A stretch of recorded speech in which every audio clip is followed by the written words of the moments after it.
40 points for Jaylen last night.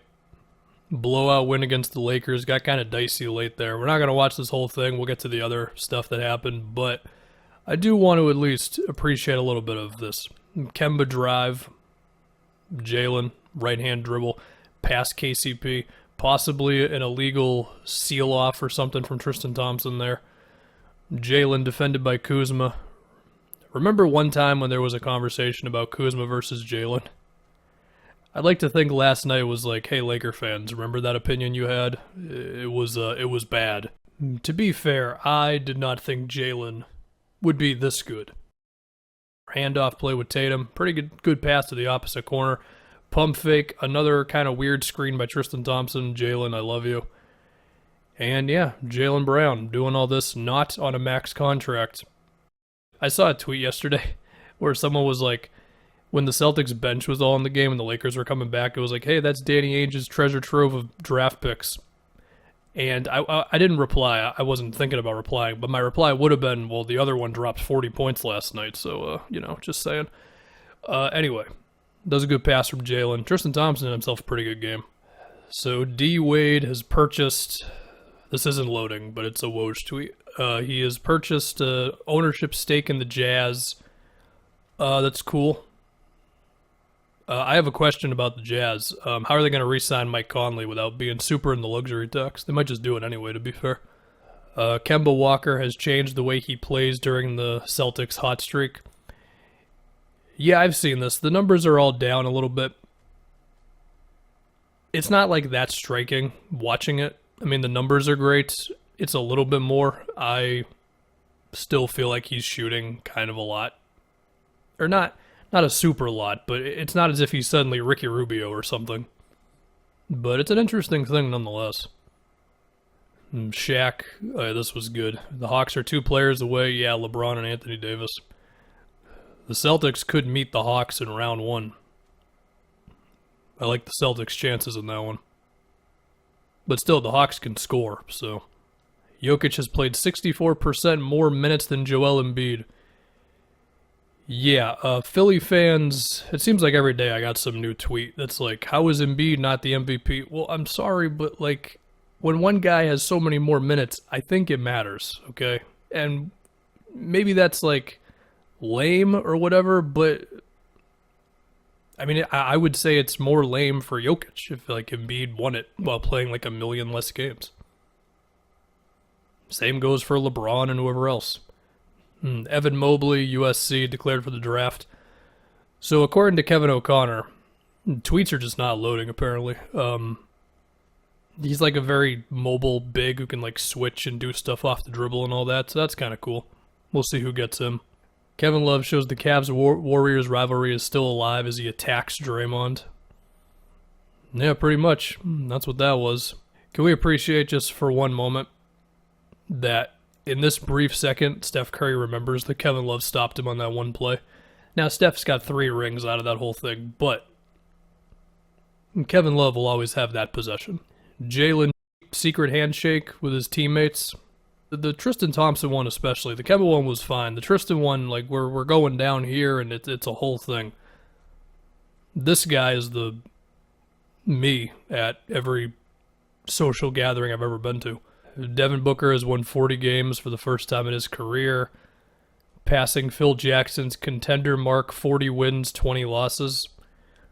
Did the 16-1 playoff Lakers go 40-20 or something?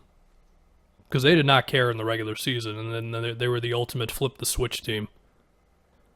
I don't know. But that's good for Booker and the Suns. Just trade for Chris Paul. It'll turn your whole life around. Luke Walton needs to be fired ASAP. Just beating a dead horse still baffles me. He hasn't been fired. He didn't start Halliburton. Yeah, the Mo Harkless over Halliburton thing is weird. I mean, I get it. It's the veteran over the rookie, but the rookie's better than the veteran, so who cares? Yeah, the Kings are weird because they have talent, but they can't win.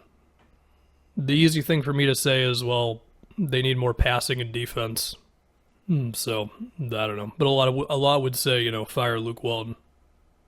Which I don't disagree with, to be fair. Bam admits he still talks trash to Jason Tatum after that monster block in last year's playoffs. just when I forgot that block existed.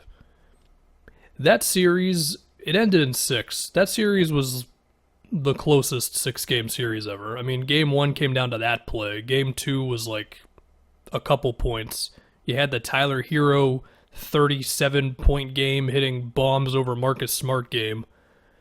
It was a wild series, to say the least. But okay, so this is the wildest thing. Tim Bontemps and Brian Windhorst really got into it on the Hoop Collective podcast, which is a podcast that I have not listened to as much lately. I used to listen to it a lot, and I'm not gonna play it because I'm probably gonna get copyrighted for it. But it's kind of wild. It feels like it's years of frustration, as this person puts it, passive aggressive bickering, all coming out in one moment. Windhorst is all in on LeBron is still the MVP or something, when bro, Jokic is the MVP. Okay, it's fine. And I usually like Brian Windhorst, to be fair. I think he gets too much of a bad rep from people. I feel like he's cool most of the time, but he's not cool on this one. I just got to be honest with you. Steph, 33, 4-5 against the Cavs. Yeah, the Celtics have Steph Curry next, so there you go. The hottest team in the NBA, besides the Clippers and whoever else, against the hottest player in the NBA. So we'll see what happens. Wiseman will miss the remainder of the season. A torn meniscus. Yeah, a young big guy's getting hurt. It's a thing. Wendell Carter, Jaren Jackson, Wiseman.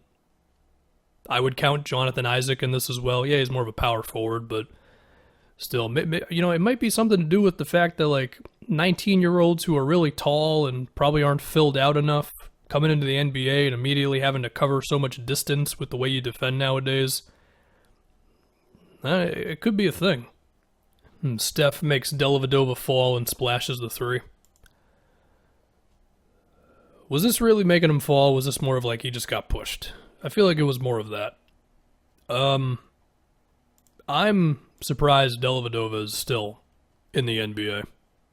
Because he's not some Derek Fisher defensive awesome 3-point shooting guy. He's just kind of out there. And before you say, well, what about, look, his 3-point shooting fell off pretty hard after about right here. Okay, that was a couple seasons ago. Dellavedova is not the 3-and-D guy getting open shots from LeBron, dude. And Trae Young tonight with Jrue as his primary defender, 1 for 9 from the field, 5 turnovers. Yeah, Jrue has been great for the Bucks. I saw people say, him over Bledsoe, it's not that big of a jump. And I was nice about it. Well, actually, I didn't even respond to any of it. But in my head, I'm like, Jrue Holiday is so much better than Eric Bledsoe. AD cleared for full on-court activity and can practice. Cool. Shout out to Kyle. His tweet actually loaded. Ben Simmons on being Defensive Player of the Year. Kyrie 37, but we won. His plus-minus was negative. Yeah, Ben's just going on about how he's the Defensive Player of the Year. Embiid just had a quote where he's the Defensive Player of the Year. I think it's Gobert. Sorry.